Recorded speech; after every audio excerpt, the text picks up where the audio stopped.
மற்ற பழங்கள்லாம் பழுத்துடுத்துன்னா கனம் தாங்க முடியாமல் மரத்துலேருந்து விடுபட்டு விழுந்துடும். வெள்ளரி கொடி பழுத்து தரையிலேயே கிடக்கும். பழுத்துடுத்துன்னா கொடி பழத்தை விட்டுடுவோம்னார். எவ்வளோ பெரிய வித்தியாசம் பாருங்க. நம்மள தான் வெள்ளரி பழம்லாம் பார்க்குறோம், நமக்கு தோண மாட்டேங்கிறது. பந்தம் ஒன்றை விடணும், நீ பந்தத்தை விட முடியாது. விட்டதா நினச்சிண்டு ஒன்றையும் ஏமாற்றிக்கலாம், ஊரையும் ஏமாற்றலாம். பந்தம் ஒன்றை விடணும். நேற்றுக்கு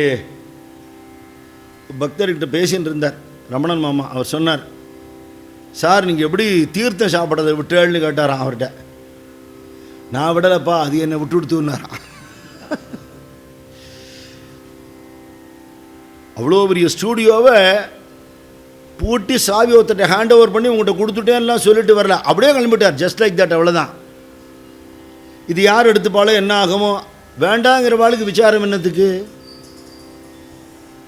பந்தம் நம்மளை விடுறதுங்கிறது எப்போன்னா நாம் பழுத்து போனால், கனிஞ்சு போனால், ஆசாபாசங்கள் இல்லாமல் தெய்வீக அன்பால் நிரப்பப்பட்ட நிலையில் பந்தம் நம்மளை விட்டுடும் இல்லையா? அதுதான் ஜீவன் முக்தின்னு பேர்.